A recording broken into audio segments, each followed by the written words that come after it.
He once said that duct tape and bad decisions built more empires than diplomacy, and on nights like this, I almost believed him. The bar was an oven of grease smoke and broken neon, tucked in the rusted belly of Port Sindra, where mercenaries came to drown conscience in something strong enough to etch metal. Alien tongues clashed in the air like swords, guttural growls, insectal clicks, reptilian hisses. Among them slouched a human. Only one. Jacket frayed, boots scuffed, glass glowing faintly as if it wanted to burn through his hand. Eli Cross looked less like a warrior than wreckage, washed ashore. His head tilted, lips muttering incoherent nonsense about microwave burritos and Season 7 reality show reruns. The crowd jeered. Humans were novelty here, tolerated the way some cultures tolerate circus animals. The drunker Eli acted, the louder the laughter. A group of Saurian mercs, their scales lacquered like polished stone, placed bets on how long before he collapsed. Others took turns mocking his species. Weak, soft, reckless, always punching above its weight. And Eli played the fool, eyes heavy-lidded, his sway theatrical, his grin sloppy. But not all insults sting equally. The largest of the reptilians, nearly 3 meters, armored hide bristling with battle scars, leaned close enough that spittle flecked Eli's cheek. Your species survives only because the syndicate spares the weak, it hissed.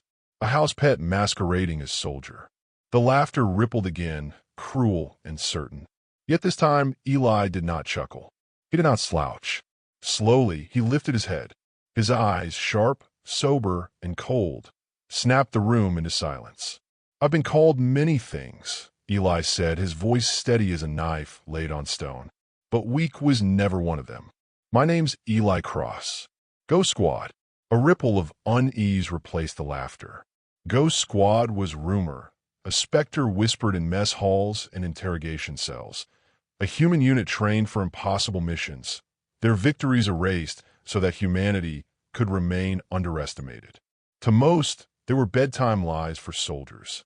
To others, a memory best left buried. "You lie," the reptilian brute growled, though doubt tainted its tone. "Try me." The challenge birthed itself in seconds. Chairs scraped back, bets exchanged, the pit cleared at the center of the room. A ring of mercenaries formed, their jeers rising in a chance. Eli shrugged off his torn jacket and stepped inside, shoulders loose, movements casual, like a man shaking off sleep rather than marching to violence. His opponent entered with the thunder of heavy steps, each one rattling the floor. The fight began with a roar. The Saurian lunged, claws slicing air where Eli had stood. But the human wasn't there. He was already behind, slipping past the blow with liquid ease. A precise strike to the elbow joint crackbone. The brute howled, spun, and struck again. Another dodge, another surgical counter. Eli danced through each attack, as if the creature's rage were choreographed for him alone. No wasted movement, no drunken stumble, just economy of violence honed on fields no record dared name. Moments later, the reptile collapsed, gasping, limbs twisted, body trembling in disbelief. The crowd that had jeered now stared, silent as gravestones. Eli straightened, not even breathing hard. He looked around the circle, gaze cutting through smoke and shock alike. "That's the trouble with calling humans weak," he said softly. "You start believing your own lie." Respect replaced mockery. Unease mingled with awe. For a heartbeat, he could have left it there. Ghosts prefer silence. But ghosts aren't given choices. The bar's doors slid open with the hiss of a blade leaving its sheath. A figure stepped in, armored black, insignia glinting red beneath the flicker of failing neon. Commander Valen, Syndicate loyalist, enforcer. His voice was iron wrapped in velvet, and it carried across the room with lethal clarity. "Eli Cross," he said, and the name seemed heavier in his mouth. 500,000 credits. Alive. The mercenary stiffened. 500,000 was more than honor, more than pride, more than fear. It was freedom. Eli felt the shift like a tide turning. Moments ago, these creatures had mocked him. Then they had respected him. Now they would kill him. The brute he had dismantled still writhed on the floor, but his companions were already reaching for blades, loading blasters, weighing loyalty against the promise of wealth. Greed was always heavier. Eli lifted his glass, tilting it lazily so the glowing liquid caught the dim light. His smile was faint, humor cutting through the tension like a scalpel. "You think I've been drinking this?" he asked, letting the silence stretch. Then he upended the glass, the liquid spilling harmlessly to the dirt floor. "It's water. Ghosts don't drink. We pretend. Keeps the wolves thinking we're sheep." The room froze, and then, as if a string snapped, the tension exploded. Weapons leveled. Voices shouted. The pit became a tinderbox. Eli's muscles coiled, his eyes sharp, the mask of drunken wreckage utterly gone. The mercenaries who had mocked now trembled on the edge of betrayal.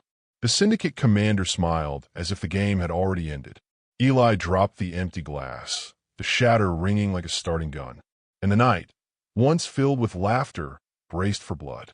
But before the chaos, before the blades fell and plasma bolts tore through the smoke, Eli's voice cut one final time, steady, mocking, and human to the core. "You wanted a ghost," he said, words low but carrying. "Now you'll see why we never die easy."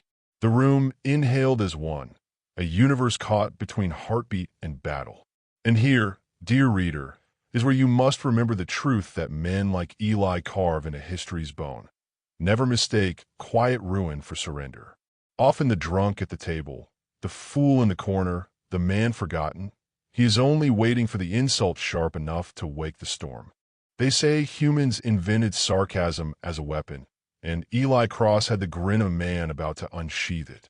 The glass he had shattered still glimmered on the pit floor, fragments reflecting neon like tiny stars. Around him, every mercenary shifted from awe to hunger. 500,000 credits could buy ships, planets, or freedom from syndicate debts. Eli saw it in their eyes. The betrayal already decided. The bar erupted. Blasters screeched to life. Knives gleamed. Chairs became weapons. Eli moved first, not with brute speed, but with precision born from years of surviving impossible odds. He ducked under a plasma bolt, spun, and slammed his elbow into a horned merc's jaw. The creature collapsed, teeth scattering like dice across the floor. Chaos rippled outward. Screams, gunfire, glass exploding into dust. And through it all, Eli laughed. Not with joy, but with the brittle humor of a man who had danced on this knife edge too many times. "Florida man would call this a Tuesday," he muttered, snatching a bottle from the counter. It wasn't liquor. It was coolant for plasma coils. He hurled it into the crowd. The bottle shattered, mist hissed, and a blaster discharge ignited the cloud in a flash fire that sent 3 mercs sprawling, scorched, and howling. Commander Valen watched from the doorway, arms crossed, eyes gleaming with satisfaction. He didn't lift a weapon.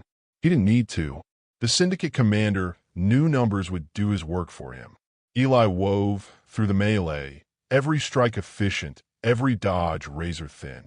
He fought not as a berserker, but as a surgeon, dismantling opponents with flicks of the wrist, collapses of knees, cuts to tendons.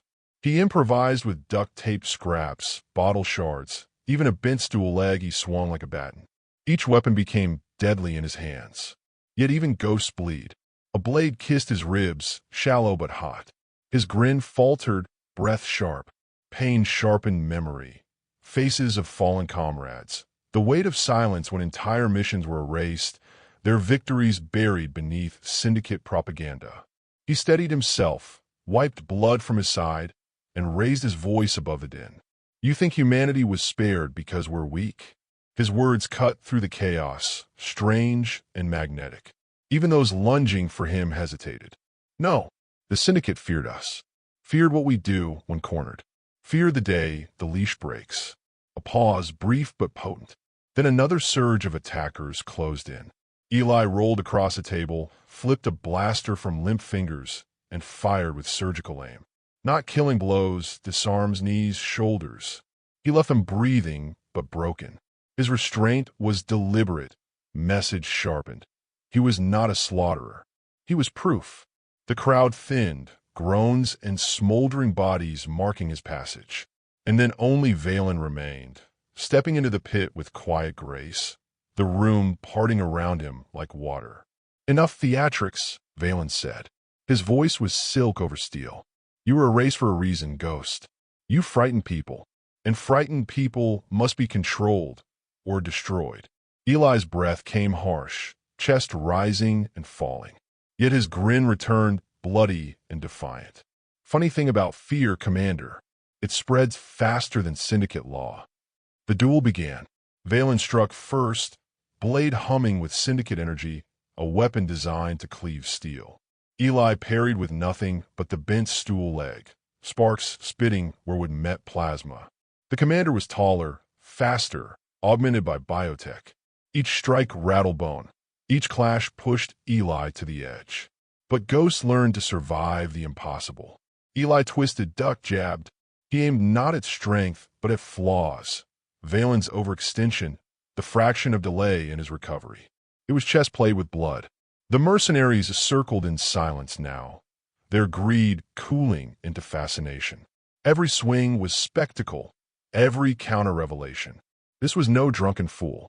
This was a human stripped of mask, as dangerous as myth. "Why fight?" Valen snarled, sweat beading on his brow. "The galaxy will never believe you." Eli blocked, barely, the stool leg shattering in his grip. He stepped back, breath ragged. "Doesn't matter if they believe. It matters if they remember." Valen lunged, blade arcing for the kill. Eli slipped inside the strike, caught the commander's wrist, and slammed his forehead into Valen's face. Bone cracked, blood spattered. The blade tumbled free. Eli seized it before it hit the ground and, in one fluid motion, leveled it at Valen's throat. Silence. Utter, graveyard silence. The mercenaries leaned forward, expecting the kill, waiting for the blade to fall. But Eli froze. His chest heaved, his eyes blazed. And then, slowly, deliberately, he lowered the weapon. "You wanted me alive," he said, voice raw but steady. "Now you are." Gasps rippled. Mercy in a pit fight was unheard of weakness in their culture. But to Eli, it was the sharpest blade of all. He left Valen humiliated, bloodied, proof that the syndicate's power could be broken and mocked. The commander staggered back, fury mixing with shame. His soldiers, what few remained, dragged him away. His eyes locked with Eli's as he vanished into the night, and the promise of vengeance hung heavy in the air. The mercenaries remained, caught between awe and fear, their greed shriveled into something deeper. Respect. Eli bent, set the syndicate blade on the counter, and reclaimed his shattered glass. He filled it again with water, just water, and raised it high. "To humans," he said, his voice low but carrying across the ruined bar. "The galaxy's best-kept secret." A murmur rose, cautious at first, then swelling. Aliens raised their own cups, voices mingling with his. The toast echoed against cracked walls, and for one fleeting moment, laughter replaced blood. Eli drank. The water was warm, metallic with dust, but it tasted of something he hadn't allowed himself in years. Victory. Yet, even as he lowered the glass, he knew it wasn't over. The syndicate never forgot, and neither did Ghosts. Tonight he had claimed respect, but tomorrow he would be hunted. The galaxy would spread this story, twisted or true, and his name would burn brighter than any bounty. And perhaps that was enough. So remember this, reader. Strength is not always the kill, nor survival the silence of hiding. Sometimes the sharpest defiance lies in sparing a life when the world expects slaughter. Mercy is the blade no empire can blunt, the story no syndicate can erase. And if you doubt it, recall Eli Cross, the drunk who never drank, the ghost who chose to live. Some say humanity's greatest weapon isn't fire or steel. It's the awkward pause right before we do something insane. The bar still stank of scorched fur and plasma smoke. Tables lay in splinters. Mercenaries groaned from the floor, and Eli Cross leaned against the counter as if he hadn't just turned the galaxy's underbelly upside down. The water glass sat untouched beside him, glowing faintly under broken neon. The room was quiet now, unnervingly so, save for the low hum of disbelief. He had spared Commander Valen. That was the problem. To many cultures in the galaxy, mercy was weakness. To others, it was heresy. Yet to Eli, it was the sharpest proof of all, that humans chose their wars, rather than let them be chosen for them. But silence doesn't last. It never does. The gossip began first, mutters in alien tongues, rippling from one side of the bar to the other. Ghost Squad is real. The humans spared a syndicate commander. The syndicate bleeds. Every whisper carried the same weight, fear reshaping itself into reverence. Eli drained his glass, set it down, and felt the weight of 100 stares. He wanted to vanish into smoke, like the ghost he was trained to be. But ghosts can't hide once their name becomes fire. A wiry insectoid, Merc crept closer, eyes glittering with desperate respect. You, human, you fight with skill beyond species. You inspire. Eli frowned. He had heard that word before, on battlefields where soldiers mistook survival for heroism. He waved the alien off. I'm not your cause. I'm just trying not to die broke. But the seed had been planted. More mercenaries approached, reptilians, avians, cyborg hulks. Voices hushed, but eyes burning. One by one, they looked at him differently. Not as prey, not as fool, but as something dangerous, maybe even liberating. The syndicate would not forgive this. That truth pressed against Eli's ribs as surely as the shallow wound still seeping there. Tonight's spectacle would ripple through black markets and mercenary dens until Valen's humiliation became a rallying cry, and the syndicate would respond with teeth. Still, when the insectoid insisted on buying him another drink, actual liquor this time, Eli couldn't resist the smallest grin. Fine. But if I start singing karaoke, put me down quick. The laughter that followed was cautious, but real. Then the doors slammed open. Not Valen, but his soldiers. A squad of armored syndicate enforcers stormed the bar, rifles leveled, visors glowing a predatory red. Their leader barked orders in clipped tones. All mercenaries stand down. The human is property of the syndicate. The air turned brittle. Mercenaries shifted, torn between survival and the strange pull of new belief. Eli stood slowly, every muscle ready. He had fought worse odds, but never with so many witnesses who might tip the scale either way. The enforcers aimed. The crowd held its breath. And then a reptilian merc stepped forward. The same one Eli had dismantled earlier in the pit. His arm was bound, his breathing ragged, but his gaze was steady. No, he said, the human is free. A murmur surged. Others stepped forward, avian wings flaring, insectoid limbs clattering, cybernetic implants humming. One by one, the mercenaries shifted between Eli and the syndicate squad. Eli's chest tightened. He hadn't asked for this. He didn't want it. Yet here it was, respect bleeding into allegiance. Ghosts were meant to vanish. But ghosts, it seemed, could also ignite. The syndicate enforcers hesitated. Even with weapons primed, they faced numbers beyond calculation. And in mercenary culture, unity, no matter how brief, was its own kind of terror. Their leader snarled, "This isn't over." They retreated, step by step, fury blazing through red visors, until the doors hissed shut behind them. The room exhaled as one. And then, all eyes turned back to Eli. He hated moments like this, when silence demanded leadership, when history held out its pen and waited for him to speak. He wanted to laugh, to make some quip about Florida man diplomacy, or the way duct tape could probably hold this bar together better than its actual beams. But instead, he sighed and raised his battered glass again, though it held nothing but cracked reflections now. You want the truth? His voice carried through the ruins, low but unshaken. Humanity isn't strong because we win. We're strong because we don't stay down when we lose. We duct tape our wounds, we laugh at our pain, and we keep moving. That's our secret. Not numbers, not tech, just stubborn survival. The mercenaries listened, still as stone. Eli smirked, the edge of sarcasm curling his mouth. We thought Florida man was an isolated case. Turns out, he was a prototype. Laughter broke the tension, rough but sincere. Even in the wreckage, something lighter stirred. The night bled on.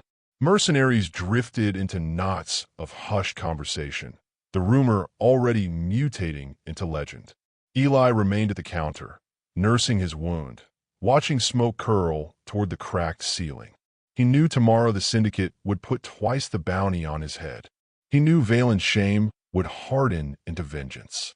He knew he had just painted a target so large it could be seen from orbit. But for the first time in years, he wasn't hiding in shadows. He wasn't muttering nonsense to deflect attention. He wasn't a ghost. He was alive, burning too brightly to vanish. And though he wouldn't admit it aloud, it felt good. Dangerous, but good. When dawn crept through the skylights, painting the bar in pale light, Eli rose. The mercenaries stirred, watching him, waiting for orders he would never give. He simply tugged his jacket tighter around his shoulders, adjusted the bandage on his ribs, and gave them a crooked smile. "Don't follow me," he said. "You'll only end up worse off. Trust me, I've seen the ending to this story." But as he stepped toward the door, he knew some would follow anyway. Not because he asked, because humanity's curse and gift was infectious defiance. Outside, the port stirred with life. Markets reopened, ships launched, gossip traveled faster than any courier drone. Eli inhaled the sour air, felt the sting of his wound, and let the weight of his choice settle. The galaxy now knew humanity's mask was cracked. Whether it feared them or embraced them, the secret was gone. And maybe that was the point. So hear me, reader. Survival is not just claw and fang, nor power measured only in kills. Sometimes it is a glass raised in defiance, a choice to spare when slaughter is expected, a joke cracked at the edge of death. Humanity thrives not because we are strongest, but because we are stubborn enough to laugh at despair and bold enough to stand again when all wisdom says we shouldn't. Remember Eli Cross, then. Not as ghost, not as prey, not even as hero. Remember him as proof that the weakest mask can hide the fiercest storm, and that one drunk in the corner may hold the weight of a world waiting to wake.